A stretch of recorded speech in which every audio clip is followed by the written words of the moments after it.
Hola, ¿cómo están, amable auditorio y público en general?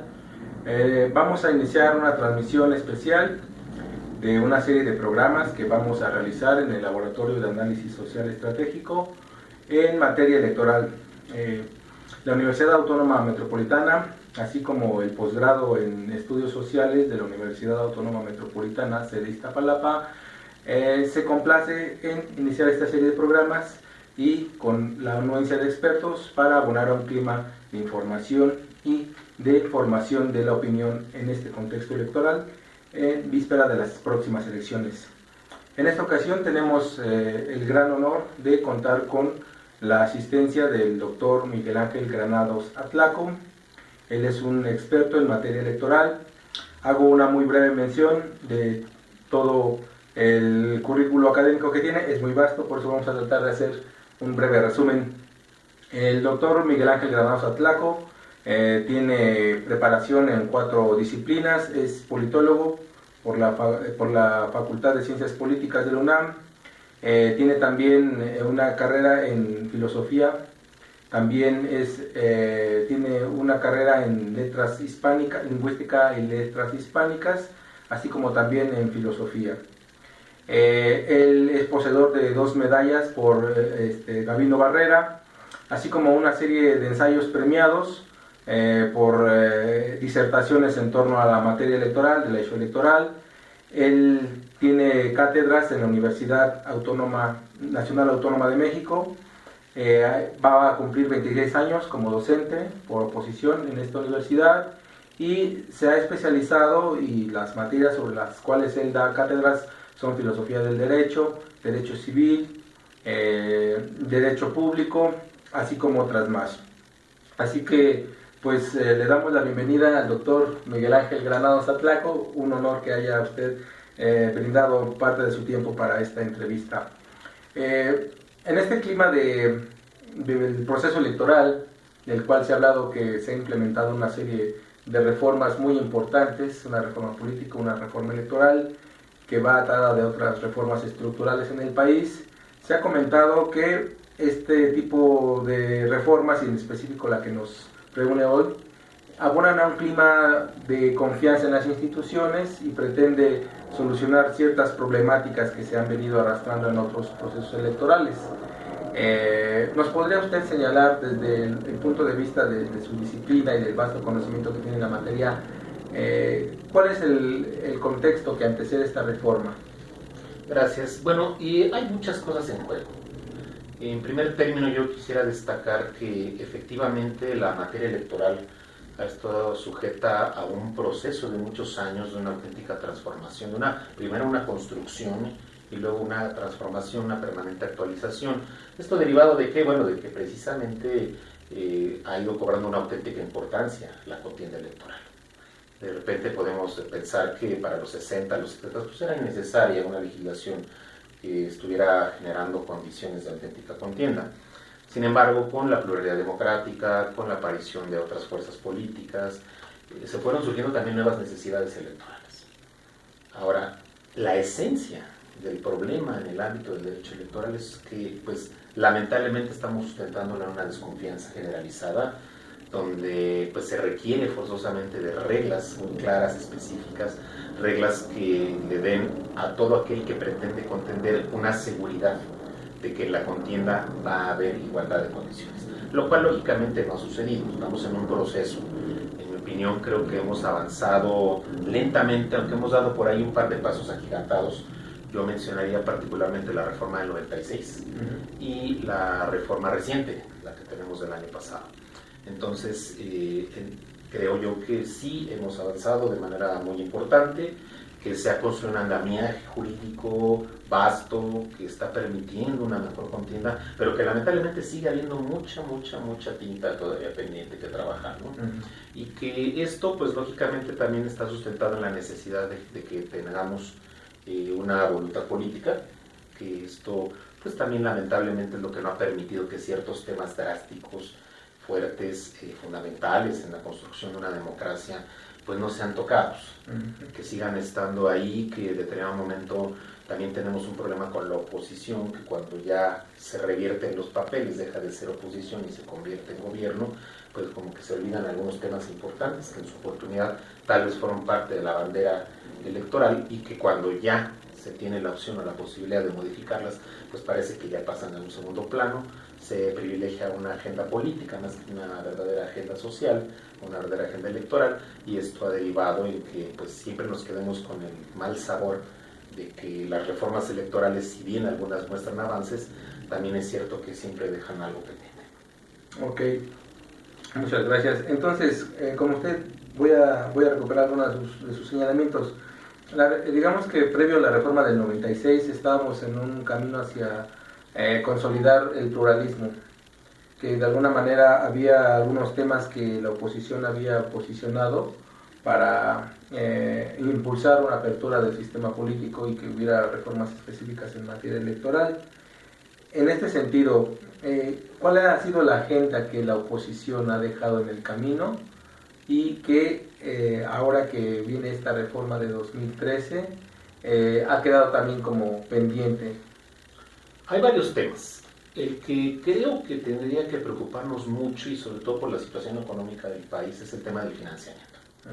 Financiamiento público que precisamente para aquella gran reforma de 96 algunas fuerzas políticas por eso no acompañaron, particularmente el PRD, deja de acompañar a esa reforma a pesar de que se trabajó mucho tiempo durante el mismo 96, se aprueba hasta noviembre de 96 por el Congreso, y ahí uno de los grandes temas era ese, el financiamiento. Es decir, se peleaba porque hubiera una reducción drástica de ese financiamiento, un manejo diverso al tema, y bueno, creo que todos coincidimos en que al ser un país que tenemos serios problemas de carácter económico, pues hay que repensar la manera en que estamos manejando esta parte. Yo sé que para mucha gente y el grueso de los que nos puede estar escuchando ha de pensar, es que la democracia en México sale cara. Y yo lo he dicho fuerte y quedito, no, la democracia en México no sale cara porque tenemos que pensar en función de costo-beneficio. Y esto puede ir a cualquier plano, no es lo mismo si yo invierto en algún negocio y tengo que poner un fuerte capital, pero sé que me va a producir un beneficio económico futuro, a que si invierto poco, pero porque sé que también voy a ganar poco. Entonces lo que nos pasa a nosotros es una lógica también muy parecida a la que prima en la economía. Tenemos un costo-beneficio. Nos está saliendo caro, por supuesto. Nos sale caro tener instituciones electorales, nos sale caro tener un Instituto Nacional Electoral, un tribunal electoral, pero finalmente estamos sentando condiciones de certeza. El problema, ¿cuál es realmente? Este que estoy diciendo, el financiamiento, porque los partidos políticos no dejan de recibir enormes cantidades de dinero que lamentablemente la ciudadanía, por ejemplo ahorita que ya estamos en plenas campañas electorales, pues le lleva o le conduce a un juicio negativo cuando dice, en esto te estás gastando mi dinero, en esta clase de campañas destructivas, en esta clase de actitudes denostadoras del contrincante, cuando yo no escucho tus propuestas, cuando yo no veo una actitud positiva, algo que me llame a mí, no solo para votar por ti, el solo hecho de ir a votar. Esto genera un desazón y que se canaliza necesariamente hacia un abstencionismo. Entonces, en mi apreciación, el principal tema que se ha dejado de atender con la puntualidad que debe haberse hecho es el tema del financiamiento. No es el único, hay otros más que son, por ejemplo, también la cuestión de cómo se están construyendo las representaciones dentro de los propios órganos electorales. Este es un grave problema porque yo siempre he afirmado que esta es la muestra máxima de la partidocracia en México. Cuando estamos pensando en un órgano electoral que se supone que transitó, particularmente en esta reforma 96, a una ciudadanización, y resulta que esto se convirtió en algo falaz en el momento en que cada uno, atrás de cada uno de estos ciudadanos, pues está un partido político, y llegan a la cachaza, al cinismo, de incluso ya hablar de cuotas partidistas dentro del Consejo. Entonces, esto da el traste con lo que estamos pretendiendo en estos principios fundamentales de un derecho electoral que hemos querido construir, y aquí yo pienso fundamentalmente en el tema de la imparcialidad. De repente parece que los consejeros traen un color o traen una camiseta, y esto ya le resta la necesaria imparcialidad que debe haber en aquel que va a fungir como el árbitro, casi nada, de estos procesos electorales, que a partir de los cuales se está construyendo la representación de dos órganos, de dos funciones del poder público, tanto para el ámbito ejecutivo como para el ámbito legislativo. En mi opinión, esos son los temas más delicados y que se han abandonado.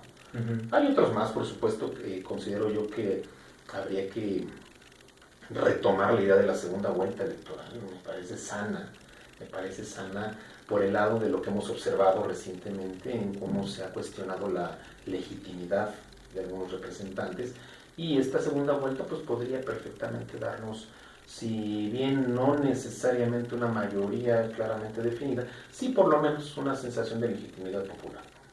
Muy bien. En este sentido, que has señalado que en el camino se han quedado esta cuestión del financiamiento y digamos que la relación entre costo-beneficio, desde la perspectiva ciudadana, ve que comparado, por ejemplo, es obligado a hacer la comparación con los costos en Brasil o Estados Unidos, por ejemplo, del voto, ¿no? En ese sentido, para aclarar precisamente este debate, ¿por qué la democracia mexicana requiere mayor inversión para obtener, digamos, un beneficio similar de decisiones vinculantes como las que se producen con una democracia un poco más económica como la brasileña o la americana? Pues creo que la razón es muy sencilla y a la vez implica muchas cuestiones. Cultura política. Okay. Tenemos un serio problema de cultura política. El costo de un voto, por ejemplo, se abate en función del grado de participación popular. Si yo tengo un 80% de participación el día de la elección, pues mi precio del costo se abate, mi costo, del voto se va a abatir. Uh-huh. Pero si tengo una participación histórica del 45, 48% o hasta menor en algunas ocasiones, pues ese grado de abstencionismo me está encareciendo el voto. Uh-huh. Eso por un lado, digamos, por lo que hace a la cultura política y a la cultura de la participación. Pero viene la otra cara. ¿Qué otra cosa encarece al voto? Precisamente el dinero que hay que destinar a los partidos políticos que no están representando una auténtica oferta electoral, que únicamente van a la contienda sin tener auténticas ofertas, sin tener una auténtica propuesta de gobierno, ¿no? Y además la otra, algo que yo veo dramático y muy actual, es el hecho de que se promete de una manera desenfadada, de manera irresponsable, porque hay muchas promesas que son inviables, definitivamente, ¿no? Y esto hace que generemos una suerte de clientelismo con el elector lo encanto, ¿no? Lo enamoro con la propuesta inviable y después ya no puedo cumplirle. Entonces, en mi apreciación, considero que también la legislación electoral tendría que estarse pensando a partir del lado de lo que es las campañas electorales, que se evalúe o que se valoren esas propuestas para que si son viables, bueno, pues que sean perfectamente planteadas ante la sociedad, pero si no lo son, considero que debe inhibirse esa posibilidad. Uh-huh. Ahora, yo cuando hablo de lo caro, yo quisiera hacer énfasis, nuestra pretensión democrática es cara, porque como no tenemos cultura política, tenemos desconfianza. Uh-huh. Uh-huh. Porque como tenemos ya toda una experiencia en el ámbito electoral negativa, tenemos desconfianza. A mí me encanta ponerle a mis alumnos de electoral siempre un ejemplo. Les digo, todos hemos jugado en el barrio, en la cuadra, en la calle, la famosa cascarita de fútbol o el deporte que ustedes me digan, que ustedes quieran. ¿Cuándo hemos necesitado un árbitro? ¿Cuándo se necesitó un árbitro? ¿Cuándo dijiste con tus amigos, oye, no, espérate, no vamos a armar la cascarita porque necesitamos un árbitro aquí? Creo que siempre pudimos hacerlo. Uh-huh. Ese es el gran problema. Que necesitamos un árbitro, ¿por qué? Porque todos requieren o están exigiendo con sus conductas ilícitas, muchas de ellas, están exigiendo que haya alguien que les cuide las manos. Ese es el gran dilema. Y entonces necesitamos un monstruo electoral llamado Instituto Nacional Electoral que vaya a todos los rincones de la República a cuidarle las manos a los pillos en materia electoral. Ese es parte del problema. O sea, son dos caras, yo veo dos caras. La cara de la ciudadanía que no tiene una auténtica cultura política, que yo por supuesto lo estoy pensando también, digo, sin despojarlo de otros elementos, como es el gran problema económico, por supuesto, ¿no? Creo que cualquiera entiende que voy a pelear más por llevar los frijoles a la casa que por estarme informando tal vez de lo que sucede en mi entorno político. Eso es una realidad, y por eso hay autores que son muy enfáticos en cuanto a que una democracia tiene aspiraciones a fraguar, a perfeccionarse, siempre que hay una condición de bonanza económica. Uh-huh. Entonces es parte de nuestro gran problema. Entonces digo, pareciera que van juntándose, ¿no? Una serie de situaciones se van ahí amalgamando para darnos razones de por qué realmente es muy compleja la pretendida democracia mexicana. Okay. Aquí me llama la atención, por ejemplo, cuando hacemos esta comparación con, digamos, la cultura política de participación en Brasil, que ha dado pues muy buenos resultados de política pública. Tenemos los presupuestos participativos, algunas experiencias en Portobelo, y nos vamos al otro lado con la cultura americana en cuanto a aquello que reseñara Tocqueville sobre la gran capacidad de la sociedad civil para emprender participaciones, clubes de asociaciones políticas para intervenir. Digamos que en este sentido sería justo decir que en el contexto del desarrollo histórico de estas tres naciones, Estados Unidos, Brasil y México, hay divergencias que podrían explicar cierta apatía hacia la intervención en la vida pública, en la vida política. No sé si en ese sentido estamos aclarando o... Claro, no, y va por ese lado, por supuesto. Cuando hablo de la cultura política, yo me refiero al gran problema que tenemos cuando no nos percatamos de la verdadera fuerza que tiene el voto. Uh-huh. La fuerza del voto y la fuerza de la posibilidad de exigir como ciudadanos, porque se nos olvida. Uh-huh. Llegamos a la casilla, tomamos nuestra boleta, cruzamos nuestra opción de preferencia, doblamos la boleta, la metemos a la urna y pareciera que ahí se acabó la democracia. Hasta ahí llegó. O sea, el día de la jornada electoral es la fiesta democrática de todo el país y hasta ahí terminó, y hasta dentro de 3 años nos vemos otra vez. Uh-huh. Y no es así. Para mí al revés, ahí empieza la democracia. La democracia empieza en el momento en que yo ejerzo un derecho político, que es el de votar y de sufragar, y a partir de ahí me coloco en la posibilidad, en la solvencia moral y en la solvencia política, de exigirle a este que me va a representar que auténticamente haga eso, representarme. Entonces, el problema es que nosotros, en términos de alguna tipología, la cultura política mexicana es una cultura del súbdito. Uh-huh. Somos súbditos. No hemos aprendido a entender este principio del 39 constitucional tan bello que nos dice que la soberanía reside esencial y originalmente en el pueblo.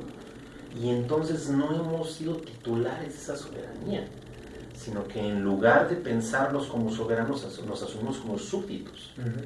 Y el que gobierna toma decisiones, el que gobierna se vale de esta conducta, de esta condición omisiva, de esta actitud pasiva que tiene el ciudadano, y entonces hace y deshace. Y ahí está la consecuencia de todo lo que vivimos, ¿no? Reformas estructurales que a lo mejor no a todo el mundo le ha agradado. Uh-huh. Algunas puede ser que sean funcionales, otras son muy cuestionadas. Sí, pero ¿hasta dónde realmente ese señor que va y vota en el universo de 500 diputados, el que va y vota en el universo de 128 senadores, va realmente con la conciencia de su grado de responsabilidad como representante popular? Uh-huh. ¿Sí? Y hasta dónde se antepone un interés particular o el interés fundamental, que tendría que ser el interés colectivo? ¿Cuál es el que está privilegiado?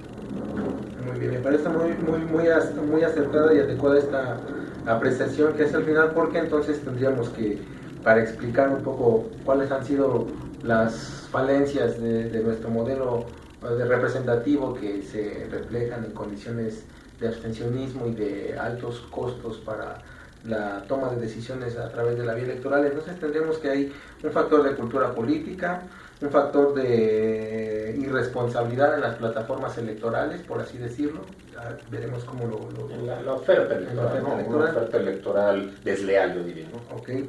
Y que el ciudadano, podemos entrar a una discusión, pero creo no es el lugar, de que el ciudadano, por esta formación que tiene como súbdito, que usted bien señala, que pudiera atribuirse a estos modelos verticales que vienen arrastrándose desde hace muchos años, digamos, la figura de Tlatoani, el virrey, el porfiriato, el maximato, y estas cuestiones, ¿no?, que podrían ser un factor. Pero bueno, para no meternos en Honduras, digamos que el ciudadano no ha asumido su papel corresponsable en la formación de la democracia y abandona esta capacidad de exigibilidad que le puede dar el voto y el involucramiento en la vida política. En este punto me parece muy importante señalar por qué el ciudadano, desde su perspectiva, sabemos que tiene usted un vasto conocimiento en cuestiones filosóficas, ¿por qué el ciudadano no se asume, especialmente en México, como el portador de su soberanía, como el forjador de su orden político? ¿Cuáles son las cuestiones que podrían estar detrás? Para mí este elemento es multifactorial, es multifactorial. Tenemos, como usted acertadamente señalaba, una construcción histórica que está muy asociada a una visión del vencido, ¿no? A una actitud del conquistado. Que eso sí tiene que ver necesariamente a nivel psicológico y a nivel de idiosincrasia. Tenemos el problema también de cómo los partidos políticos han generado un clientelismo, que en determinado momento ese gobernado no piensa tanto en su fuerza como parte de todo el fenómeno político, como parte de un ejercicio soberano, sino que se asume en función de beneficios materiales. Por eso es tan fácil que se venda el voto, porque no vamos a negarlo. Se abandona el ciudadano, se abandona una visión patrimonial. Y se malbarata además, es importante que se malbarata, porque bien, digo, es que yo recuerdo mucho una frase hace muchos años que decían, tú recibes lo que te dan, pero vota por el partido que arriba, ¿no? Claro. Y entonces decías, a ver, ¿y cómo? Pues sí, pues es que recibir no te vas a afectar en nada. El problema es si yo recibo y me siento comprometido para ir a votar por esa opción política. Si no haces esa reflexión de que son tus impuestos, es un dinero público que ya se destinó y que... A lo que tienes perfectamente derecho, lo que te ofrezcan. Si te ofrecen un bote para la leche, si te ofrecen un bolígrafo, si te ofrecen un recipiente para bebidas, lo que sea, me parece perfectamente, pues yo puedo recibirlo, claro, no pasa nada, pero eso no me compromete. Es como simplemente también un papelito donde venga la foto del candidato, es totalmente igual. Aquí la diferencia es cómo yo, en mi ánimo y psicológicamente hablando, estoy asimilando este evento. Si psicológicamente hablando me siento comprometido porque estoy recibiendo algo, cuidado, no estoy siendo consciente de todo lo que está representando. Si el solo hecho de que, por ejemplo, a mí alguien me dice, oye, es que si votas por fulano, votas por perengano, vas a tener esto, y me genera la expectativa de algo, y en eso cifro mi decisión del voto, eso es lo que nos está diciendo de la falta de madurez. Porque he hablado de falta de cultura política, pero ahora quiero poner otro elemento en juego para responder esta pregunta. La falta de madurez política. O sea, no hay una madurez política. No somos maduros políticamente, no nos hemos asumido como auténticos demócratas. Si uno lee la legislación mexicana desde sus albores del constitucionalismo, uno lee la Constitución de Apatzingán de 1814, autoría del movimiento insurgente de la época, comandado en su momento ya con Morelos. Caramba, uno dice, esto es una poesía hacia la democracia, es un manifiesto democrático maravilloso. Sí, pero el gran problema es que ¿cómo te enseño democracia si no sabes vivir la democracia? O sea, tenemos que aprender a vivir la democracia. Y eso es lo que hemos aprendido como ciudadanos. Y entonces resulta que se convierte en una carga la ciudadanía. En lugar de ser porque algo no se sabe participar, gestionar. En lugar de que sea algo placentero, se convierte en una carga. Ay, tengo que votar. Bueno, pero es que al contrario, fíjate que ha sido una lucha de muchos años para muchos sectores de la población tener acceso a esto. Por ejemplo, el caso de la mujer, ¿no? Que la mujer tiene una vida, tiene una participación activa, digamos, en pañales, vaya, ¿no? En comparación con la que ha sido el caso del varón. Y esto, bueno, que hemos transitado hacia eso. Nos faltan más cosas, por supuesto, porque no basta ese derecho, basta otra vez entender que este derecho implica la responsabilidad. De una palabra, creo que nos falta entender que las libertades nos sacan responsabilidades. Claro. Si tengo una serie de libertades asociadas a mi condición política como ciudadano, pues tengo que asumir también la responsabilidad de las mismas. Esto no es sencillo, otra vez poniendo en juego ahora otro elemento que es el elemento económico. Como ya lo dije, pues, económicamente hablando, ahí no hay vuelta de hoja. Si yo estoy más preocupado por darle leche a mis hijos, por llevar un alimento a mis hijos, un sustento, pues lo político queda en un segundo o tercer plano, o ni siquiera pinta en mi vida. Y entonces, esta es otra parte que también es muy difícil resolverla. ¿Cómo sensibilizamos a aquel que está más preocupado, que además, otra cosa creo que más grave todavía, olvidemos de la preocupación, el hecho de que tiene que dedicar jornadas larguísimas de trabajo para poder llevar un pan a su casa, lo último que quiere saber es de cuestiones políticas, es lo último de lo que quiere saber. Entonces, ahí, ¿cómo le hacemos para que ese ciudadano se sensibilice y realmente no se trata de dedicarle horas a analizar la oferta política. Se trata simplemente de estar consciente de cuál puede ser el peso específico de mi voto. Porque otro problema que tenemos en este país es que se ha pensado que no votar también está representando algo. Sí, en tu ánimo sí. Y el abstencionismo en tu ánimo, claro que está representando algo. ¿Qué? Estás reprobando al sistema, estás reprobando a los políticos, estás reprobando al gobierno. Pues sí, pero el gran problema es que tampoco estás diciendo para dónde sí vamos. Está clarísimo tu mensaje. A mí me queda claro que tú estás diciendo para dónde no quieres ir. Bueno, pero ¿para dónde sí quieres ir entonces? Porque eso está representando también, sin quererlo, entiendo yo que no habría una malicia en esto para muchos de los abstencionistas, pero sin quererlo estás convirtiéndote estás generando una complicidad. ¿Sí? ¿Por qué? Por omisión. O sea, estoy generando un panorama en el que el no votar a ti te representa un voto a favor. ¿Por qué razón? Porque con esta falta de cultura política tenemos un fenómeno muy interesante que es el llamado voto duro. Hay un voto duro, hay gente que va y vota siempre por el mismo partido político, y en el momento en que yo me abstengo, estoy fortaleciendo ese voto duro. Y entonces el efecto que estoy generando es un efecto completamente inverso al que yo pretendo, ¿no? Mi manifestación negando lo que tengo se está convirtiendo a su vez en un apoyo a lo que estoy precisamente negando. Hay un proceso inverso. Claro, y eso es lo que no se alcanza a ver muchas veces en esta propuesta o en estos movimientos que apelan hacia la anulación del voto o la deslegitimación a través del abstencionismo, ¿no? Haciendo una reflexión. Aquí hay un punto, digo, ya para cerrar este tema y poder pasar a otro de las cuestiones que nos interesan mucho sobre la reforma. Hay entonces en su apreciación un factor de bastante peso que sería la coerción económica, en el sentido de que no hay condiciones de desarrollo socioeconómico, ergo los derechos políticos quedan en segundo plano.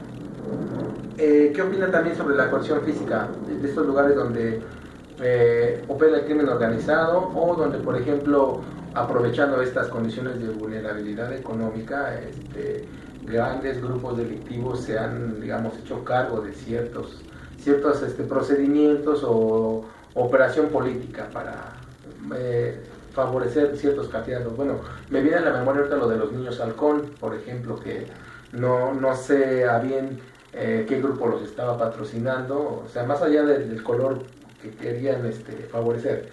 ¿Qué opina usted de esta situación de coerción física en el sentido de delincuencia organizada detrás de los procesos? ¿Cómo afecta en el sentido de la legitimación de las instituciones o de esta lucha por llevar al plano democrático la construcción de ciudadanía? Sí, no, creo que afecta de manera significativa y drástica, porque efectivamente si no hay condiciones como lo es la paz creo que es una premisa muy importante para el ejercicio democrático. Muchos autores lo han señalado, Kant, Rousseau, varios han hablado de la importancia de la paz en este contexto. Entonces, sin una paz, pues definitivamente parecería que ese voto del que estamos hablando, esa fuerza ciudadana del que estamos hablando, pues pasa completamente a un segundo plano. Ahora, ¿qué tenemos que hacer? Bueno, primero, creo que algo que hemos generado, que hemos permitido en las familias, es que se inviertan los papeles en el ámbito social en cuanto a qué ponderamos más, ¿no? Y entonces ese chico que prefiere irse de matón o que prefiere irse de sicario, ese chico que prefiere ir a vender droga, está privilegiando un ámbito material. Y eso a lo mejor ha sido parte del problema de la familia, en donde antes de ponderar otros aspectos importantes como es la propia unión familiar, como la propia estabilidad, la propia paz de familia, lo que hemos hecho es privilegiar el tema material. En una palabra, yo entiendo que sí sea así, porque, pues lógicamente, no creo que haya quien le agrade vivir en la miseria, no creo que el campesino le guste ver cómo se echa a perder toda su cosecha y cuando llega un señor y le dice, oye, no te preocupes, no tienes ni que trabajar, a mí nada más déjame sembrar lo que quiero sembrar en tu tierrita y tú vas a tener para vivir bien. Bueno, pues le está resolviendo un problema, digo, desde la perspectiva pragmática. Si es lo correcto o lo incorrecto, pues eso está en plano de lo moral. Si es justo o injusto está en el plano de lo jurídico, pero concretamente le está resolviendo un problema. Me la juego. Claro, se la juegan y por algo lo hacen, por supuesto. Y el chamaco, el adolescente, que eso le podemos sumar el problema de la falta de madurez intelectual que le permita discernir una cuestión con mayor claridad. No quiero decir que no puedan, estoy diciendo que no lo hacen con tanta claridad. ¿No? También tienen que ver, digamos, este discurso de los medios, estas expectativas que se crean sobre la juventud, sobre los valores del consumismo y que de alguna manera también, no quiero decir que este es el factor de mayor preponderancia, pero afectan a la construcción de cuáles son mis expectativas frente a mi futuro, mi presente y mi entorno social. Sí, es que todo eso juega, todo eso juega. Entonces, aquí creo que hay una tarea pendiente, esto diría yo.